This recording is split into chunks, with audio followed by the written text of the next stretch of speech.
Hi friends, സജിനയാണ്. ഇന്ന് നമുക്ക് നല്ലൊരു നാടൻ മത്തിപ്പീര ഉണ്ടാക്കാം. അതിനായിട്ട് ഞാനിവിടെ ഒരു സവാള, പച്ചമുളക് 8 എണ്ണം, നല്ല എരിവുള്ള പച്ചമുളക് കേട്ടോ, ഉണ്ടമുളകില്ലേ, അതാണ് ഞാൻ എടുത്തിരിക്കുന്നത്. എരിവിനായിട്ട് നമ്മൾ ഈ പച്ചമുളകാണ് ഇതിനകത്ത് ഉപയോഗിക്കുന്നത്. നല്ല എരിവുള്ള മത്തിപ്പീരയാണ്, നല്ല ടേസ്റ്റി ആയിട്ടുള്ളത്. പിന്നെ ഒരു ചുള വെളുത്തുള്ളി, അത് നന്നായിട്ട് ചതച്ച് തന്നെ എടുക്കണം കേട്ടോ. പിന്നെ ഒരു മീഡിയം സൈസ് ഇഞ്ചി, അതും ഞാൻ നന്നായിട്ട് ചതച്ചാണ് എടുത്തിരിക്കുന്നത്. അത് നമുക്ക് ചട്ടിയിലേക്ക് ഇടാം. ഇനി ഞാനിവിടെ ഉപ്പ് കല്ലാട്ടോ ഉപയോഗിക്കുന്നത്. നമുക്ക് ആവശ്യത്തിന് ഉപ്പ് കല്ല് ചേർത്തിട്ട് ഇവിടെ 1.5 ടീസ്പൂൺ ഞാൻ ഇടുന്നുണ്ട്. ഉപ്പെല്ലാം കറക്റ്റായിരിക്കണം. പിന്നെ 3 ടീസ്പൂൺ കാശ്മീരി ചില്ലി പൗഡറാണ്. കാശ്മീരി ചില്ലി പൗഡറിന് അധികം എരിവുണ്ടാവില്ല, നല്ല കളറായിരിക്കും കേട്ടോ. പിന്നെ 1 ടീസ്പൂൺ മഞ്ഞൾപ്പൊടി. ഇനി ഇതിലേക്ക് കറിവേപ്പില ഇടുന്നത്, ഇതെൻ്റെ വീട്ടിലുണ്ടായ കറിവേപ്പില തന്നെയാണ്, കൊച്ചു കൊച്ചു ഇലയുള്ള കറിവേപ്പില കേട്ടോ. ഞാൻ ഇതിൻ്റെ കൂടെ കറിവേപ്പിലയുടെ കൂടെ തന്നെ ഇതിൻ്റെ തണ്ടും ഒന്ന് ചെറുതായിട്ട് കട്ട് ചെയ്തിടും. അപ്പോൾ കറിവേപ്പിലയുടെ നല്ല രുചി കിട്ടും. അപ്പോൾ അതിന് വേണ്ടിയിട്ടാണ് ഞാൻ ഇങ്ങനെ ഇടുന്നത്. ഇനി നമുക്കിതെല്ലാം കൂടി നന്നായിട്ട് അങ്ങോട്ട് തിരുമ്മി പിടിപ്പിച്ച് നന്നായിട്ട് മിക്സ് ചെയ്തെടുക്കണം. ഞാനിവിടെ സവാളയാണ് എടുത്തിരിക്കുന്നത്. സവാളയ്ക്ക് പകരം ചുവന്നുള്ളി ഇടുന്ന കേട്ടോ ഏറ്റവും ബെസ്റ്റ്. ഇവിടെ ചുവന്നുള്ളി ഇപ്പം ഇച്ചിരി തീർന്നിരിക്കുക, അതുകൊണ്ടാണ് ഞാൻ ചേർക്കാത്തത്. എത്ര നമുക്ക് ഉടച്ചെടുക്കാൻ പറ്റുമോ അത്രത്തോളം അതങ്ങോട്ട് ഉടച്ചെടുക്കാം. ഇപ്പോൾ ഏതാണ്ട് നന്നായിട്ട് മിക്സായി വന്നിട്ടുണ്ട്. നമ്മളിതിൽ മല്ലിപ്പൊടി ഒന്നും ചേർക്കില്ല കേട്ടോ, മഞ്ഞൾപ്പൊടിയും മുളക് പൊടിയുമാണ് ചേർക്കുന്നത്. ചിലവർ നല്ല മഞ്ഞ കളർ ഉണ്ടാക്കാറുണ്ട്, മുളക് പൊടി ചേർക്കാതെ പച്ചമുളക് അരച്ചിട്ടൊക്കെയാണ് ഉണ്ടാക്കുന്നത്. അങ്ങനെയും ഉണ്ടാക്കിയാൽ നല്ല ടേസ്റ്റിയാണ്. ഇത് അരമുറി തേങ്ങയുടെ പീരയാട്ടോ, നന്നായിട്ട് ഗ്രേറ്റ് ചെയ്തെടുക്കാം. ഇതിലേക്ക് ഞാനൊരു 4 പീസ് കുടംപുളി ഒരു മണിക്കൂർ മുന്നേ തന്നെ വെള്ളത്തിലിട്ടാണ്, ചെറിയ ചെറിയ പീസാക്കി വെള്ളത്തിലിട്ടാണ്. അത് നമുക്കിതിലേക്ക് ചേർത്ത് കൊടുക്കാം. ഇനി ഇത് നന്നായിട്ട് നേരത്തെ ചെയ്ത പോലെ തന്നെ നന്നായിട്ടൊന്ന് മിക്സ് ചെയ്തെടുക്കാം. നമ്മൾ ഈ പീര നമ്മൾ മിക്സിയിൽ അരയ്ക്കുന്നില്ല, അരക്കാതെ തന്നെ നമ്മൾ ഇതിലേക്ക് ചേർക്കുന്നത്. നന്നായിട്ട് മിക്സ് ചെയ്യണം. എത്ര നമുക്ക് പറ്റുന്നുവോ അത്ര നന്നായിട്ട് മിക്സ് ചെയ്തെടുക്കാം. ഈ മിക്സിങ്ങിലാണ് അതിൻ്റെ ടേസ്റ്റ് ഇരിക്കുന്നത് കേട്ടോ. അത്ര നന്നായിട്ട് മിക്സ് ചെയ്തെടുക്കാം. ഞാനിവിടെ 1 കിലോ മത്തിയാണ് ഞാൻ എടുത്തിരിക്കുന്നത്. 1 കിലോ മത്തിക്കുള്ള തേങ്ങ കേട്ടോ, അര മുറി എടുക്കുന്നത്. ഇനി നമുക്ക് നമ്മൾ കഴുകി വൃത്തിയാക്കി വെച്ചിരിക്കുന്ന മത്തി ഇതിലേക്ക് ചേർത്ത് കൊടുക്കാം. നല്ലോണം ഉപ്പ് കല്ലൊക്കെ ഇട്ട് കഴുകിയ മത്തിയാണ്, 1 കിലോ മത്തിയുണ്ട്. അത് നമുക്കിതിലേക്ക് ചേർത്ത് കൊടുക്കാം. കുഞ്ഞു കുഞ്ഞു മത്തിയാണ് കേട്ടോ, കുഞ്ഞു കുഞ്ഞു മത്തിയാണ് മത്തിപ്പീര ഉണ്ടാക്കാനായിട്ട് ഏറ്റവും നല്ലത്.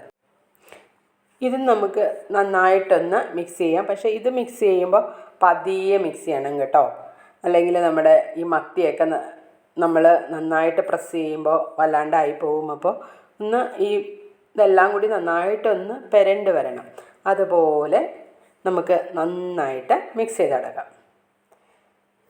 വലിയ മത്തിയാണെങ്കിൽ അത് ഒരു മത്തി 3-4 ആയിട്ട് കട്ട് ചെയ്തിട്ട് ഇതുപോലെ മിക്സ് ചെയ്താൽ മതിയാകും. ഇത് കുഞ്ഞു കുഞ്ഞു മത്തിയാണ്, കുഞ്ഞു കുഞ്ഞു മത്തിയാണ് കേട്ടോ മത്തിപ്പീര ഉണ്ടാക്കാൻ ഏറ്റവും നല്ലത്. ഇപ്പോൾ ഉള്ള സീസണിൽ ഇങ്ങനത്തെ മത്തിയാണ് ഇപ്പോൾ കിട്ടുന്നത്. മത്തി കഴിക്കാത്തവർ പോലും ഇതുപോലെ മത്തിപ്പീര ഉണ്ടാക്കുകയാണെങ്കിൽ ഒരുപാട് ഇഷ്ടപ്പെടും. ഇനി ഇതിലേക്ക് നമ്മൾ ആ പുളി നമ്മൾ കുതിർക്കാൻ വെച്ച അതും കൂടി വെള്ളവും കൂടി അതിനകത്ത് ചേർക്കുക. ഇനി നമുക്ക് ഒരു 10 മിനിറ്റ് വെച്ചതിന് ശേഷം നമുക്കിത് അടുപ്പിൽ വെച്ചിട്ട് നന്നായിട്ടൊന്ന് വേവിച്ചെടുക്കണം. അപ്പോൾ വേവിക്കാൻ ആവശ്യമായിട്ടുള്ള ഇച്ചിരി വെള്ളവും കൂടി ഞാൻ ചേർക്കുന്നുണ്ട്. മുങ്ങിക്കിടക്കണത്ര വെള്ളം ഒഴിച്ചു കഴിഞ്ഞാൽ ഒരുപാട് നേരം എടുക്കും അതൊന്ന് വറ്റി വരാനായിട്ട്. വേവാനായിട്ട് അല്പം വെള്ളം മതിയാകും. ഒരു 15 മിനിറ്റ് മതിയാകും നമ്മുടെ ഈ മത്തിയെല്ലാം നന്നായിട്ട് വെന്ത് കിട്ടാനായിട്ട്. ഇപ്പോൾ നന്നായിട്ട് തിളയ്ക്കുന്നുണ്ട്. പക്ഷേ ഇതിൽ അല്പം വെള്ളമുണ്ട്. അപ്പോൾ അതും കൂടി ഒന്ന് വറ്റി വരണം. വറ്റി നന്നായിട്ട് ഡ്രൈ ആയിട്ട് എടുക്കുന്നതാണ് അതിൻ്റെ ടേസ്റ്റ് ആവുന്നത്. ഇപ്പോൾ ഒരുപാട് അങ്ങോട്ട് നമ്മൾ ഇത് ഇളക്കി കൊടുക്കരുത്, എല്ലാം പൊടിഞ്ഞു പോകും. അതുകൊണ്ട് ചെറുതായിട്ടൊന്ന് നടുവിനൊന്ന് പതിയെ ഇളക്കി കൊടുക്കാം. അടിക്ക് പിടിക്കാതെ ഇരിക്കാൻ വേണ്ടിയിട്ടാണ് അങ്ങനെ നടുക്ക് മാത്രം ഒന്ന് ഇളക്കി കൊടുക്കാം. ഇപ്പോൾ നന്നായിട്ട് വറ്റിയിട്ടുണ്ട്, കണ്ടോ? ഇതുപോലെ വെള്ളം വറ്റുന്ന ആ ഒരു പാകമാണ് ഇതിനായിട്ട് നമ്മൾ എടുക്കേണ്ടത്. ഇതിലേക്ക് ഇനി നമുക്ക് വെളിച്ചെണ്ണ ഒന്നും ചേർത്തിട്ടില്ലായിരുന്നു. അപ്പോൾ നമ്മൾ 2 ടേബിൾ സ്പൂൺ വെളിച്ചെണ്ണ ചേർക്കുവാണ്. ഇതിന് നല്ല എരിവും വേണം, നല്ല പുളിയും ഉണ്ടെങ്കിലാണ് മത്തിപ്പീര നല്ല ടേസ്റ്റി ആയിട്ട് വരിക. ഇനി അതിലേക്ക് കുറച്ച് നമ്മുടെ കറിവേപ്പിലയും കൂടി ചേർത്ത് കൊടുക്കാം. ഇതെല്ലാം കൂടി ചേർത്ത് നന്നായിട്ടൊന്ന് മിക്സ് ചെയ്യാം.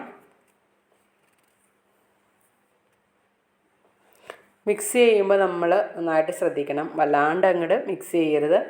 ഇത് പെട്ടെന്ന് പൊടിഞ്ഞു പോകും. നന്നെ വെന്ത് ഇരിക്കുന്ന മത്തിയാണ്, അപ്പോൾ പെട്ടെന്ന് പൊടിഞ്ഞു പോകും. അപ്പോൾ ഒരു ചെറിയ സ്പൂണിട്ട് ഇതുപോലെ ഒന്ന് ചെറുതായിട്ടൊന്ന് മിക്സ് ചെയ്തെടുക്കാം.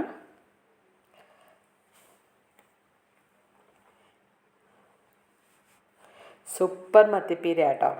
എല്ലാവരും വീട്ടിൽ ഇതുപോലെ തന്നെ ഒന്ന് ട്രൈ ചെയ്ത് നോക്കണം. ഇതൊരു നാടൻ സ്റ്റൈലുള്ള മത്തിപ്പീരയാണ്. നമുക്കിതിൻ്റെ ഉപ്പൊന്ന് നോക്കാം. നല്ല സൂപ്പർ ടേസ്റ്റാണ്. ഉപ്പും പുളി എല്ലാം കറക്റ്റാണ്. നമുക്കിനി ഇതൊരു പാത്രത്തിൽ സെർവ് ചെയ്ത് കാണിക്കാം.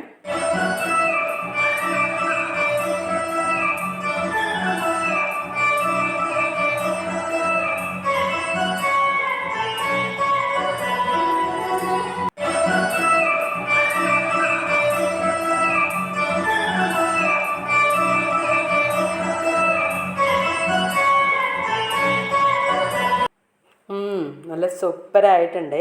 അപ്പം എല്ലാവരും ഇതുപോലെ ഒരു നാടൻ സ്റ്റൈലിൽ മത്തിപ്പീര ഉണ്ടാക്കി നോക്കുക, എന്നിട്ട് അഭിപ്രായം പറയണേ. അപ്പോൾ വീണ്ടും ഒരു നല്ല വിഭവമായി വരുന്നവരെ എല്ലാവർക്കും ബൈ ബൈ, താങ്ക് യു. എല്ലാവരും എൻ്റെ ചാനൽ സബ്സ്ക്രൈബ് ചെയ്യണം, ലൈക്ക് ചെയ്യണം, ഷെയർ ചെയ്യണം. Okay, by.